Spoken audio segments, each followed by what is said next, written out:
Welcome back to the St. Louis podcast. Thank you for joining us here this morning or whenever you're listening to us.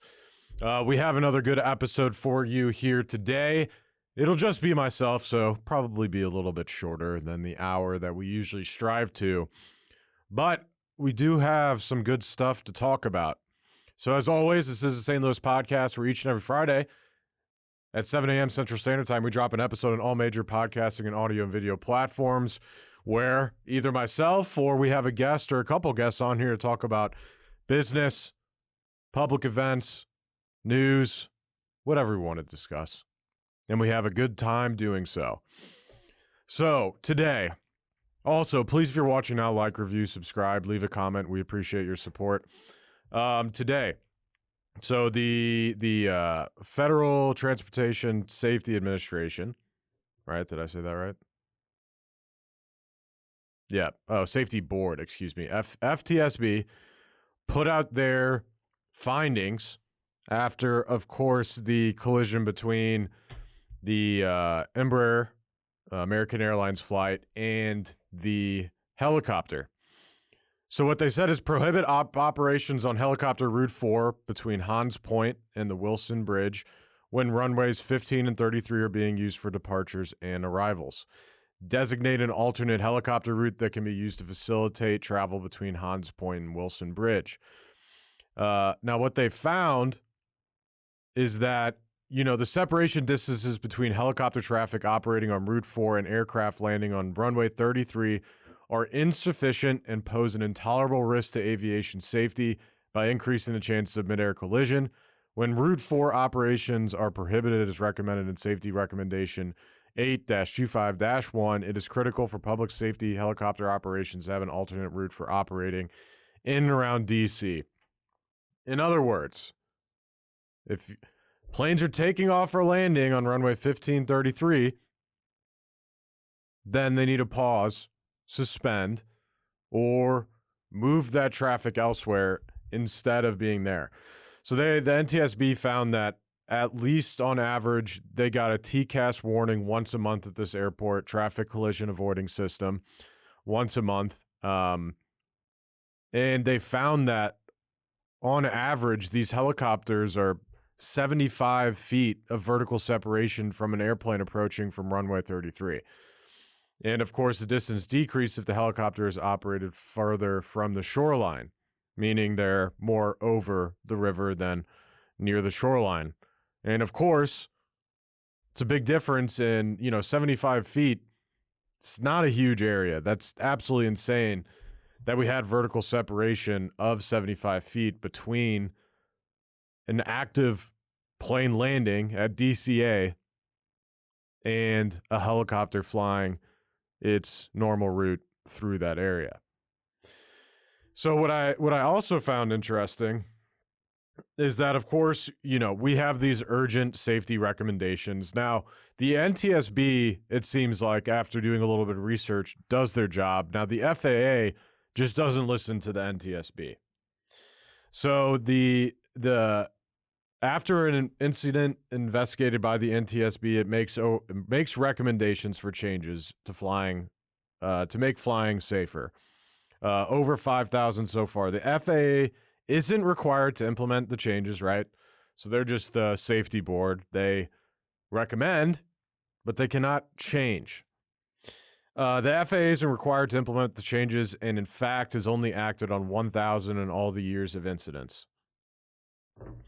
And they have a massive backlog of incidents as well. I was listening to Captain Steve on his YouTube channel talking about how, really the FAA is just not doing their job when it comes to alleviating issues that are ongoing at not only DCA, but other airports as well. Obviously, I don't, if that was last week where a Southwest plane almost collided with a private plane on, at an airport. And of course, thank God Southwest was able to get out of there. And that private plane, if you listen to it, I believe flown by FlexJet, just did not listen to the ATC and ground control. And they crossed an active, obviously, runway when they had a hold short. So it's not always, obviously, these things are not always the FAA or NTSB or anyone else's fault or ATC, right? It could come down to just pilots being absolute dumbasses. And in that case, that's exactly what that is. So we have changes that need to be made. Obviously, at DCA, we will see what the FAA does. I believe that they still have helicopters flying that exact same route right now, so nothing has changed after the fatal accident that was in January. I'd be nervous flying into DCA. Now, I'm sure now, after this happened, the pilots are very aware, or at least more aware of the situations when they're coming into land, because beforehand, it was probably the case that these flight paths operate on different frequencies. So you don't have pilots talking to, the ladies or gentlemen flying in the helicopters. But of course, they are talking to ATC, right? Both of them independently. So it just creates issues in the air. And it's seemingly that, we continue to have these issues with near misses, with ATC obviously, not properly doing their job when it comes to, putting too many people out to land or to take off at a specific period of time, having people, go across runways with very little, time to do so. And if something happens, obviously the situation could turn deadly, as we saw in January at DCA. So the FAA has some work to do, because they have if the NTSB has all of these urgent recommendations and a majority of them have gone to essentially deaf ears, well, that's a big problem. But, over the years, I think we've talked about Boeing on here a couple years ago. It seems like the FAA, is aligned with the corporations, right? The people that they're actually supposed to be overseeing in the first place. So, we got some work to do at the FAA, and for the safety of all of us that pay to fly, right? And we pay good money to fly a lot of the time, especially now that everyone's upping their prices. Southwest is essentially removing their free bag policy, unless I believe you have a credit card with them, one of the credit cards through Southwest, or if you're, I believe, A-list preferred. So the whole marketing of Southwest, a lot of it revolved, and I think the reason a lot of people fly Southwest right now is because 2 bags fly free.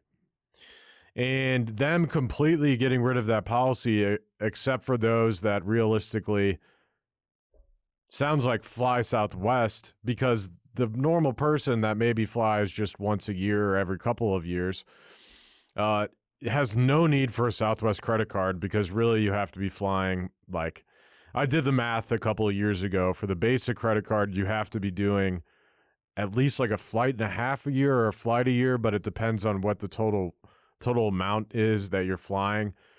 And for the more expensive one, it's like a flight and a half or 2 flights a year. So if you're not doing that,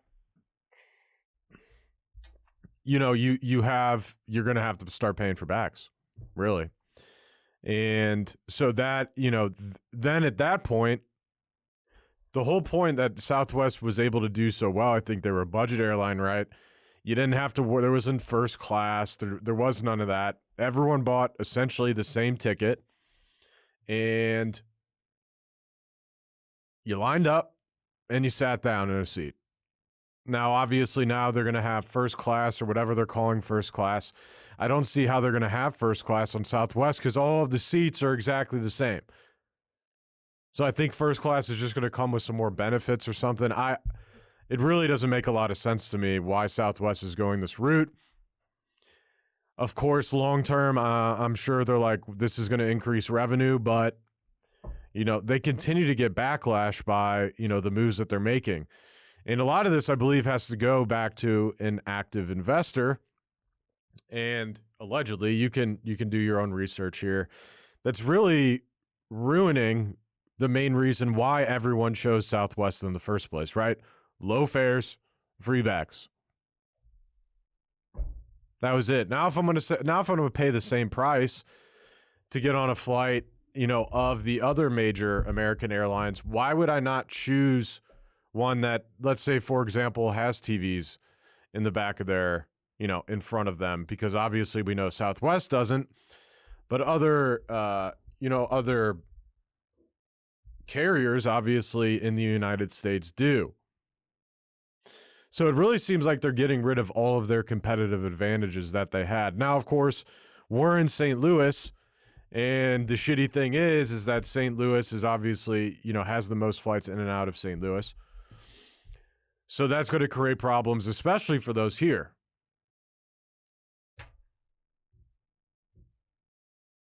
It's unfortunate. So the FAA needs to step up, do their job, ensure, the safetiness of everyone flying in the United States, especially.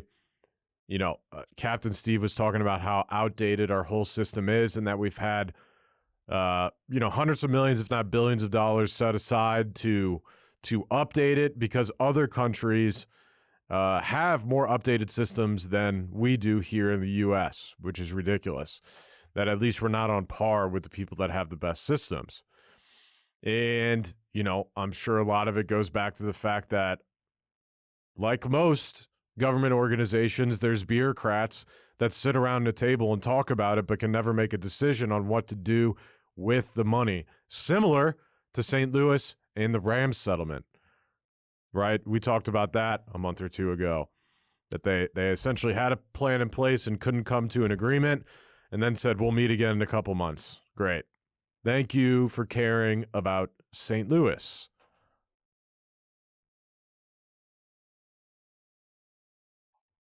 So we'll see. Some interesting news. Obviously, markets are in a turmoil. Markets are down. Now it's good for people like me that are young, because that just means, great, we'll buy when it's low. Buy more when it's low. Or if you're just an active investor, if you're just investing on a monthly basis with a preset amount, obviously you're getting more for your money right now. But really who this affects is those that are, nearing retirement, in retirement, are using their retirement for, money to live on. And now we have essentially the last, 6 months or 8 months of the stock market rise go back to where it was. Now, if you still look back at the stock market starting from 2020, and same thing with home prices, and I'm not a financial expert. I listen to things, I take things in, and sometimes I make my own interpretation and opinion, and I'm not an expert in a lot of what I talk about. I am an expert when it comes to marketing. So if you want to go listen to that, you can go to our Vi Media YouTube channel. But really, this is just, entertainment, hopefully, at the end of the day. And also just, spreading awareness about some of the stuff that we're talking about. So, we have that, right? So obviously the older generation is going to get hurt by, stock market going down versus people my age, because we don't need to dip in retirements, and hopefully the money that you're investing for your future self, not for yourself now that needs that money. Obviously, that would be a completely different story. So we have the stock market, right, going down. We have a lot of products continuing to go up in cost. I just saw a thing that eggs are going down in cost. Congrats, great. But life is expensive, as we all know right now. And it has been for a couple of years now, really, since, obviously, the vid. What we also have on top of that are household debt and credit developments. We continue to see an increase in debt across the board. At the end of quarter 4 of 2024, we had $12.6 trillion of mortgage debt. We had $400 billion of home equity line of credit debt, $1.6 trillion student debt, 1.6 trillion of auto debt. That's insane. 1.6 trillion of auto debt. Let's see if we could do some math here. 1,600,000. Hey there, St. Louis podcast listeners. We've got some exciting news from our friends over at Farmers Insurance of St. Louis, led by the man, the myth, the legend, Mark Lee of Farmers Insurance. Mm-hmm. If you're looking for a job or to own your own business under a brand that everyone and their cousin is familiar with, Mark Lee with Farmers Insurance of St. Louis is recruiting insurance agency owners here in St. Louis for their Farmers Insurance Mentorship Program. And as many of you are aware, Garrett and I have owned quite a few successful and award-winning businesses over the years. And in a past life, one of those was a farmers insurance agency out of Chesterfield, Missouri. Eric and I know firsthand how hard it is to start a business under a brand that no one has heard of and convince consumers and businesses to trust that you're an authority figure in your industry. And as many of you know, we own an award-winning marketing firm, Vi Media, the one that Garrett was just discussing. And building that company's reputation literally took years. We're still building it to this day, and it's been 8 years in the making. However, with the Trusted Farmers Insurance Agency name on the building, we got started when we started our Farmers Insurance Agency. The trust was already built and has been for 96 years. And if you can't do math, that means Farmers Insurance has been around since 1928. Luckily, you don't need to be a human calculator to get rich as an owner of your very own Farmers Insurance Agency. Nope. All you have to do is reach out to the one and only Mark Lee, the leader of Farmers Insurance in the greater St. Louis metropolitan area. That's right. So ensure he continues to sponsor our show and your favorite podcast, the St. Louis Podcast, by quitting your job today and calling Mark Lee. I wouldn't even wait for him to answer your call. Call your boss now, quit, and become your very own business owner. Mm-hmm. Visit insurancecareerstl.com. That is insurancecareerstl.com. Should we spell it out? Yes. It would INSURANCE. Career, CAREER, STL.com. Insurancecareerstl.com. Go there now. Back to the podcast. And wait. insurancecareerstl.com. Back to the podcast. Credit card debt, we got at 1.2.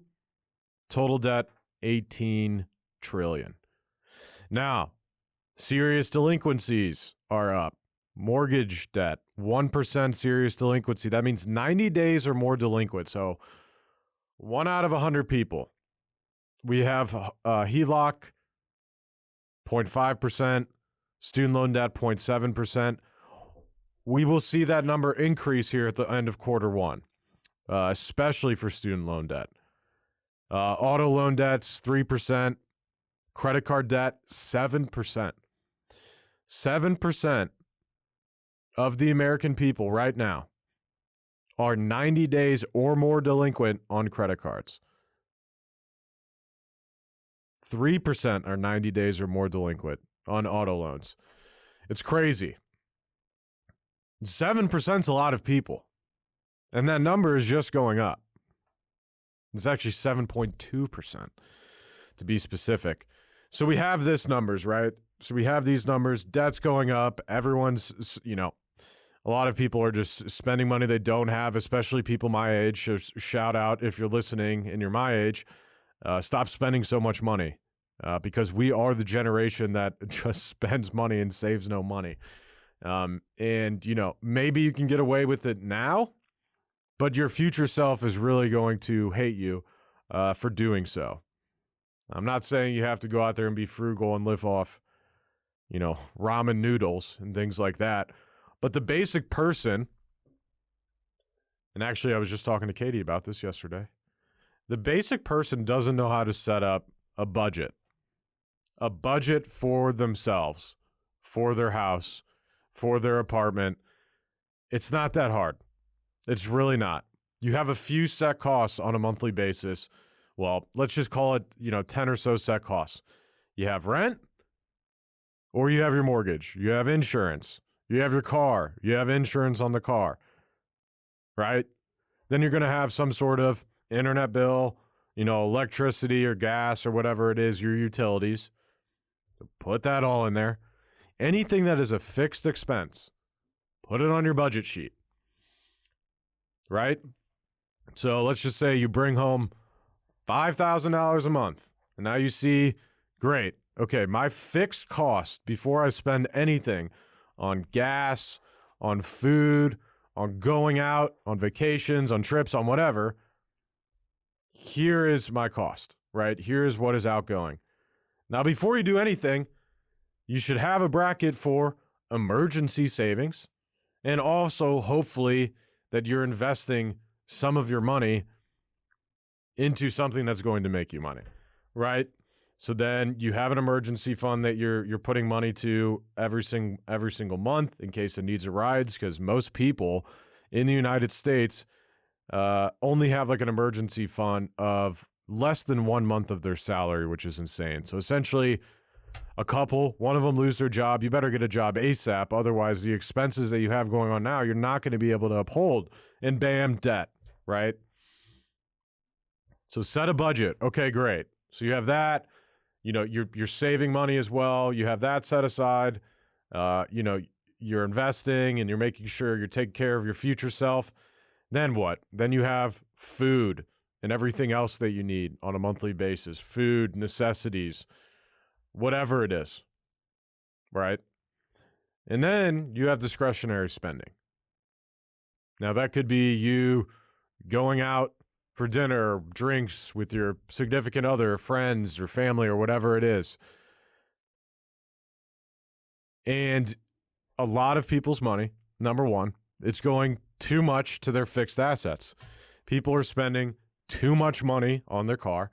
The average new car is now like $43,000, which is absolutely insane. $43,000 on average. So let's do a little calculator here. Let's do a car loan calculator. Let's see, 43,000.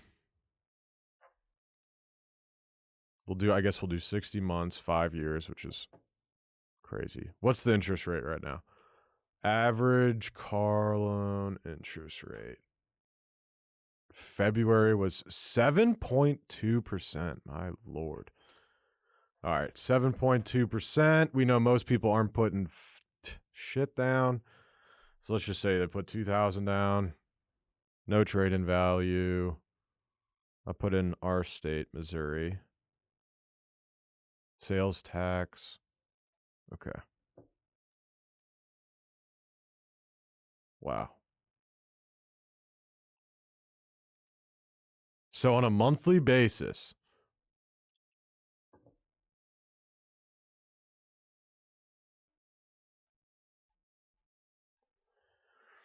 you're looking at around over $650 to like $900 a month for that auto loan. So on average, we have people spending if you're buying a new car, the average new car, like I said, is $43,000. So if the average person is buying average used cars, now they're spending $600 to $900 a month on that average new car price. So you have that cost. You have insurance on top of that. Then you have your rent and everything else. It's very easy to see how all of a sudden that can be $2,000, $3,000 a month. Easy. And the average person does not make enough money to afford that. Unless you're eating ramen noodles and all you spend your money on is literally where you live in your car and you spend money on nothing else. But who wants to live like that? No one wants to be frugal. No one wants to be broke. People would like to have enough money to do with it what they want, to not have to worry about a place where they're staying, they're sheltered, not have to worry about affording food or water. That's what we should all want, right? I think so, at least. That's what we should want for others, too. But people are simply spending too much.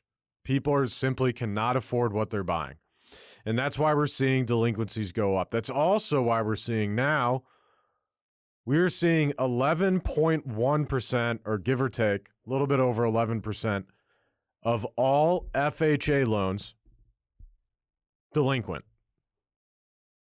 All of them. So that's mainly new home buyers. And the minimum to put down for some of these loans was 3%. So you have people my age putting almost nothing down to home, or younger, or older, of course. I mean, they don't have to be my age. Putting almost nothing down on a expensive home. Their costs are through the roof. Of course, we've seen over the last couple of years that insurance has gone through the roof, that property tax has gone through the roof, that upkeep itself and, roofs and new HVAC and new water heater and all of these costs have gone through the roof. And these people are swimming in debt. These FHA borrowers are swimming in debt. The average FHA borrower is like a 45% debt to income ratio. So that means when you look at your income and then you look at just your debt, not your insurance costs, not your expenses, but strictly debt, credit card, auto, obviously put your mortgage in there, 45% debt to income ratio. That's insanely high. And it's unaffordable. You can't live like that. You can't afford life like that.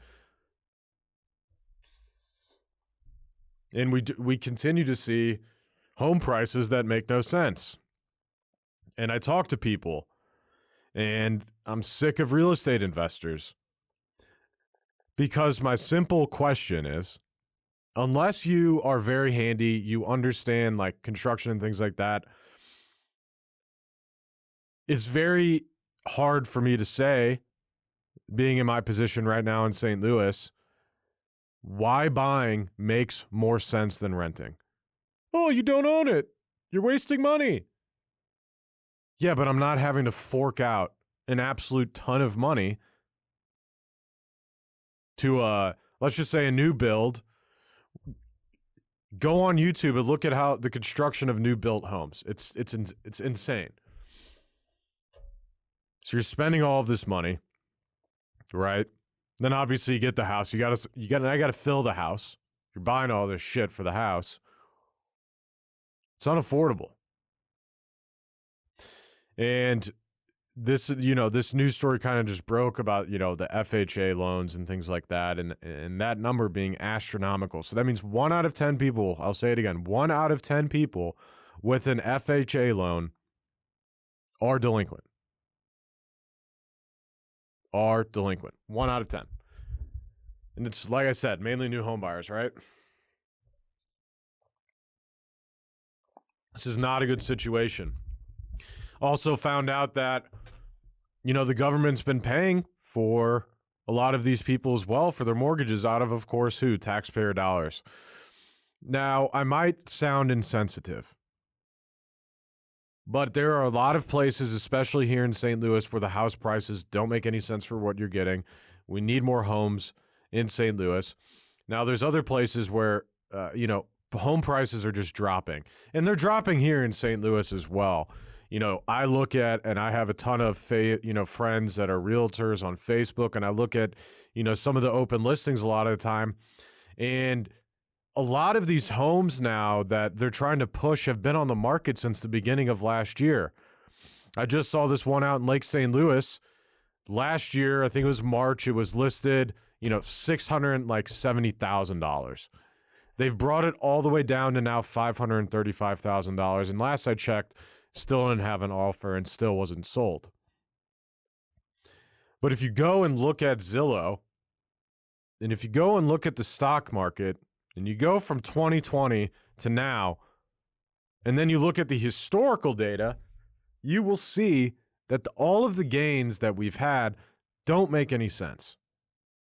Now, obviously, we saw Tesla's value got slashed.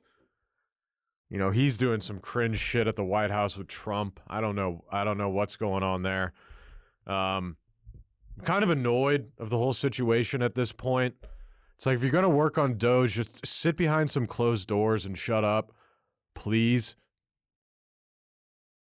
Or if you're going to go back and work in your companies that are losing all of this money, just go do that. It is odd that we have the richest person, or one of the richest people, right? I'm sure there's some up there with him, in the United States, and probably on the planet, obviously, being in charge of cutting spending.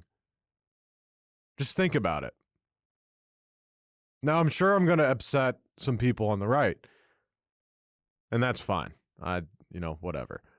But does it make sense that we're giving him so much power in order to do so? I don't even say we didn't vote for Elon, right? People voted for Trump, not for Elon, and now he's given kind of free reins. He's walking around the White House being weird with his 15 kids, and all he wants to do is go to Mars.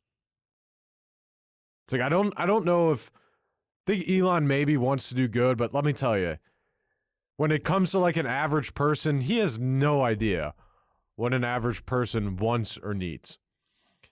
Because them continuing to talk about, Social Security and Medicare, great. Cut the bloat, cut the waste and cut the fraud.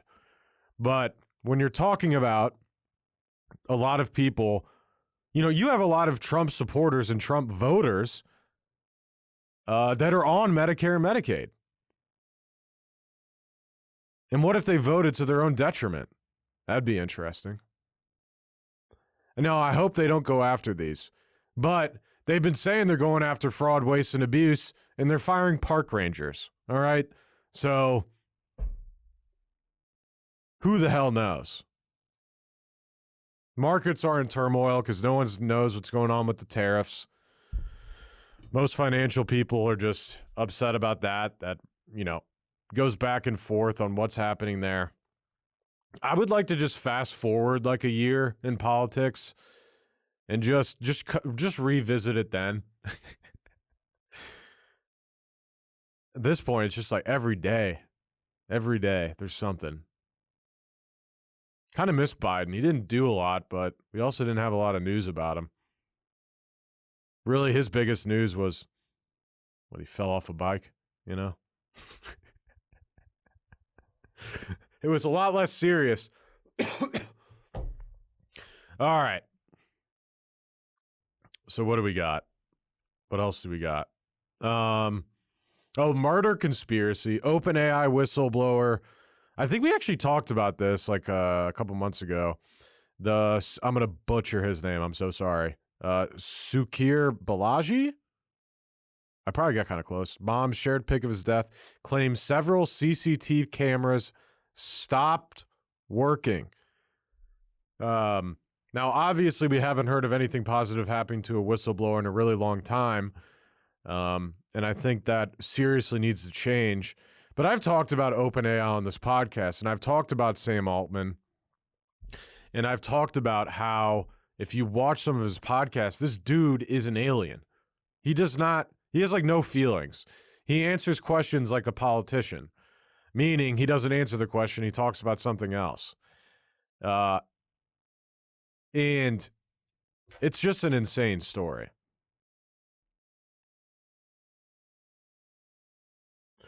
So he, like the night of his death, he went and got dinner at 7:30. And then they said he committed suicide.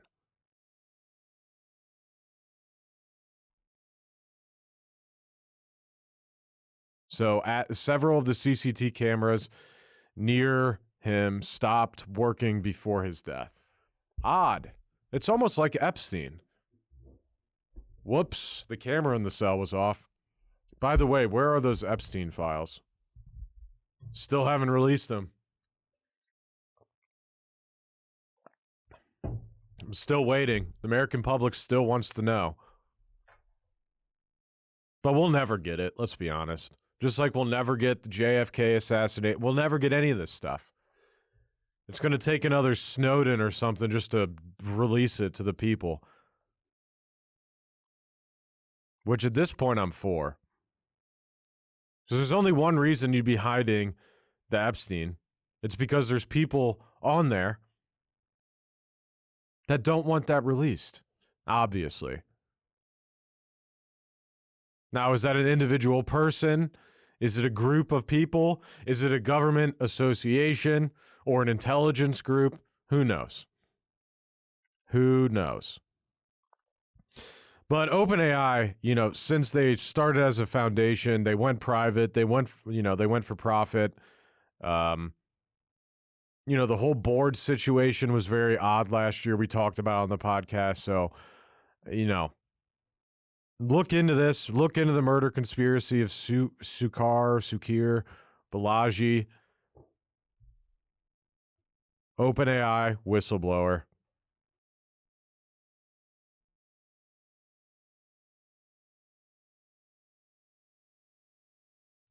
Let's see what this guy was actually blowing the whistle about.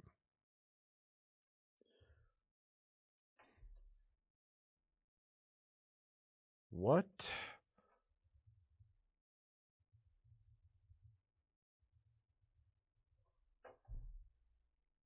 Violating of United States copyright law. Ah, yes. Yes. Like I've said on this program previously, OpenAI used the internet, aka all of the stuff that humans have uploaded, and then used all of that to then be able to create their own answer, right? So without humans putting together all of this stuff for the last, 20, however long the internet's been around, 30 years, they used all of that, right? Concerns about OpenAI breaking copyright law, which, we've talked about this on the podcast plenty of times before. I think it's absolutely insane that a lot of these AI programs and, language learning models, LMMs and things like that are, these companies are valued at billions, tens of billions, hundreds of billions of dollars. And all of the data that they are basing their AI program off of was created by you, me, listeners, everyone else, right? For free. We didn't get paid. And we're certainly not going to get paid now from it.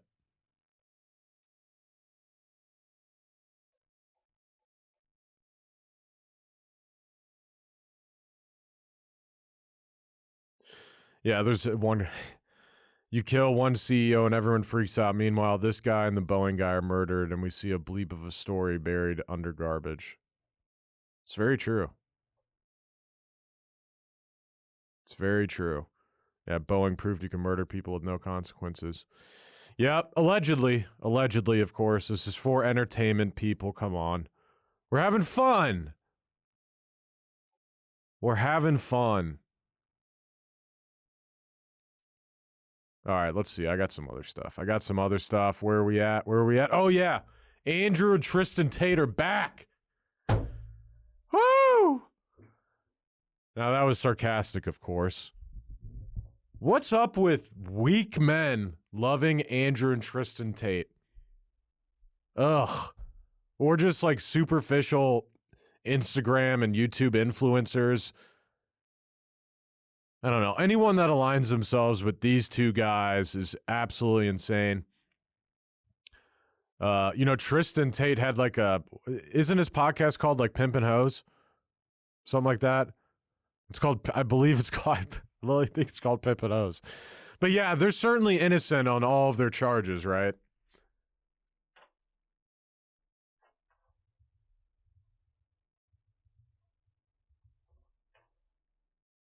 Oh, yeah, Pimp and Hose.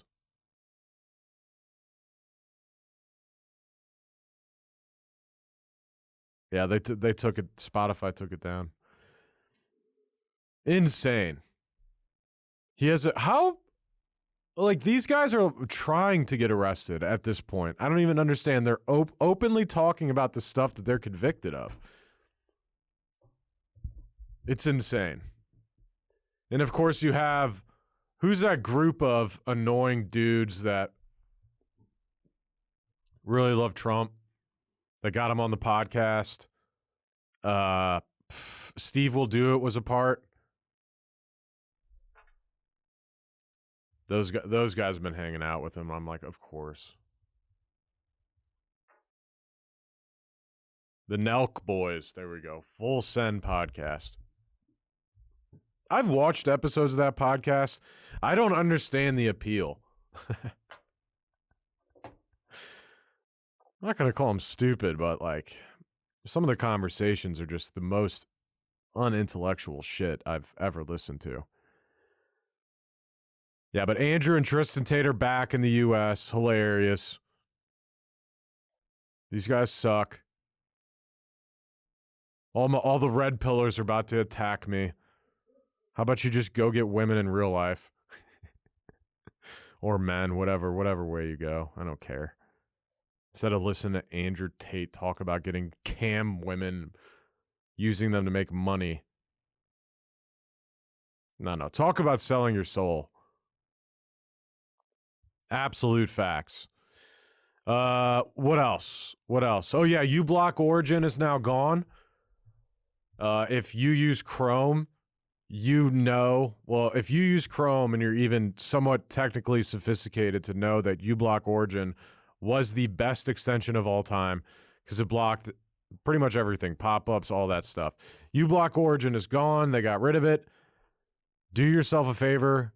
Delete that extension. Go back. You can get uBlock Origin Lite, and you can download that. But, of course, Chrome doesn't want you to know that. Google doesn't want you to know that. Because if you have uBlock on, a lot of the time you don't see the search ads, which that means you don't click on them. That means the client, the people that are paying Google to show up don't pay because no one's clicking on it. And obviously I run a marketing agency, so a lot of the time I have to have ad block off. But when I'm doing this podcast, the last thing I want when I'm reading all these news stories is a million pop-ups all over the place. So uBlock Origin Lite, do yourself a favor and download that. Let's talk about North American lift prices. Let's talk about Vail. Let's talk about the destroyment of all things skiing. I grew up skiing. The first time I went skiing in bigger mountains than Hidden Valley was when I was really young, went to Pagosa Springs, right? Eldora? Maybe it's not Pagosa Springs. Anyways, Eldora Mountain. It's for sale now for $2 billion. Or maybe 20 million. That's a big difference in numbers. I don't think it's 2 billion. Anyways, so skiing used to be somewhat affordable. Now, obviously, it was always expensive even in the 90s and, early 2000s. But, when my family used to go skiing, it was somewhat affordable, right? You didn't have to pay $280 a day or $250 a day to ski. I mean, we used to go to Steamboat because kids skied free. And then they had to pay, like $100 a day to ski or something like that. So it used to be very affordable. Now we have the option of either paying for a season pass and hoping that you get out there and hoping that you get your dollar's worth, because now I believe even like the Epic Local is like $950. So, I mean, you got to go ski for like 5 to 6 days to get your money out of that appropriately.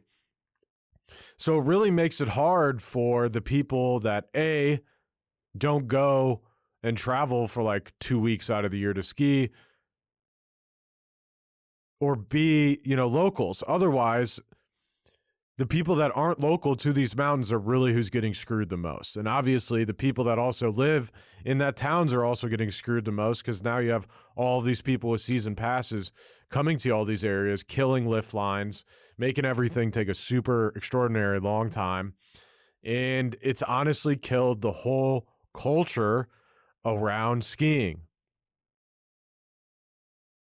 which was, I mean, look back at it.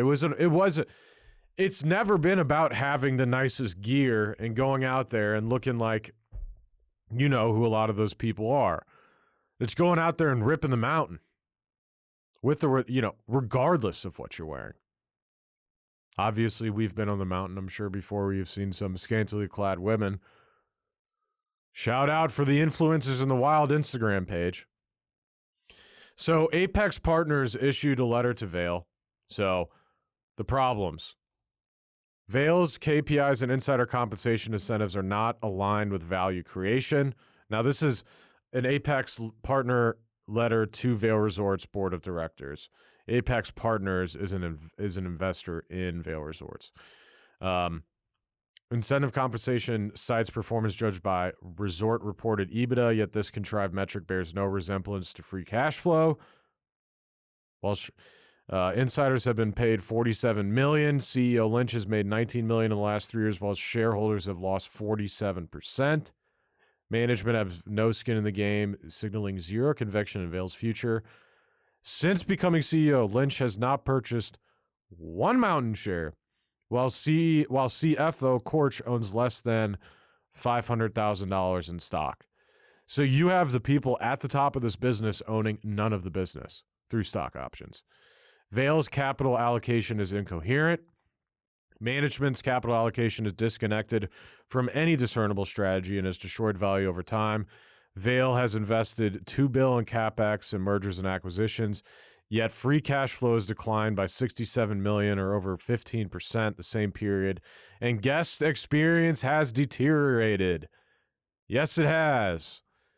Vail has mismanaged the budget sheet. The excessive dividend, 90% of FCF, free cash flow, has reduced the company's ability to reinvest into high return initiatives and its key asset, customer experience and goodwill. Vail is the evil empire. The core skiing community has labeled Vail the evil empire. Vail's marketing reductions and decision to centralize marketing under CEO Lynch has created significant gaps, been inauthentic, and cut out the heart of each mountain. Thank you, Apex Partners. The path forward. Vail must replace both CEO Lynch and CFO Korch. Bye-bye. Vail must reset the board and Chairman Katz must resign. We have nothing but the utmost respect for Katz's historical track record in building Vail. However, his continued role as executive chairman is now a hindrance, not a help to Vail's future. Katz has already sold over 80% of his holdings, and we believe now is the time to step down to avoid the risk of destroying its legacy. Vail must cut the dividend we proposed by 80% and fix the balance sheet. Roughly 90% of Vail's free cash flow is paid out to shareholders through dividend. Instead, we believe that prioritizing internal reinvestment, fixing the balance sheet, and opportunistically growing shares, blah, blah, blah. They must hire a proven CEO, must grow epic partnerships. And that pretty much just said exactly all of I said, but even more. All right. That's all the time we have for today. I hope you enjoyed the episode, me ranting. As always, please like, review, subscribe, leave a comment. We appreciate everyone's support. If you would, if you're interested, if you record a podcast, if you just need some help recording, if you need some help distributing the podcast, we got a local company here in St. Louis. I'm sitting in the room right now, Half Coast Studios. Visit them at halfcoaststudios.com. Or, of course, as always, because Vi Media, our marketing agency, help to SEO the website.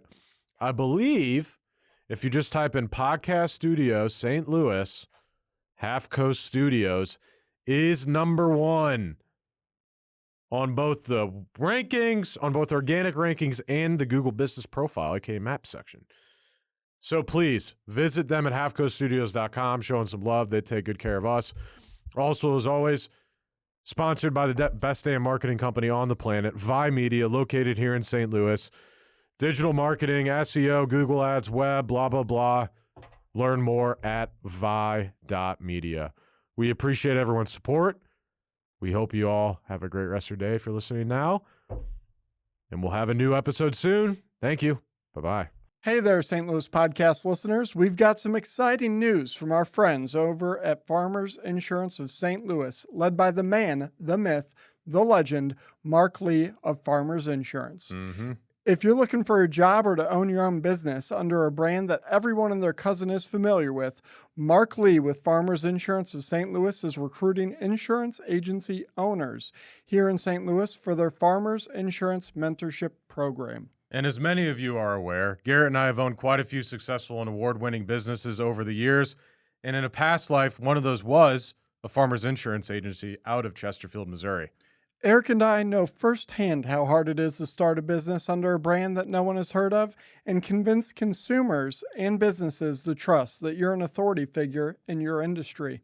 And as many of you know, we own an award-winning marketing firm, Vi Media, the one that Garrett was just discussing. And building that company's reputation literally took years. We're still building it to this day, and it's been 8 years in the making. However, with the Trusted Farmers Insurance Agency name on the building, we got started when we started our Farmers Insurance Agency. The trust was already built and has been for 96 years. And if you can't do math, that means Farmers Insurance has been around since 1928. Luckily, you don't need to be a human calculator to get rich as an owner of your very own Farmers Insurance Agency. Nope. All you have to do is reach out to the one and only Mark Lee, the leader of Farmers Insurance in the greater St. Louis metropolitan area. That's right. So ensure he continues to sponsor our show and your favorite podcast, the St. Louis podcast, by quitting your job today and calling Mark Lee. I wouldn't even wait for him to answer your call. Call your boss now, quit, and become your very own business owner. Visit insurancecareerstl.com.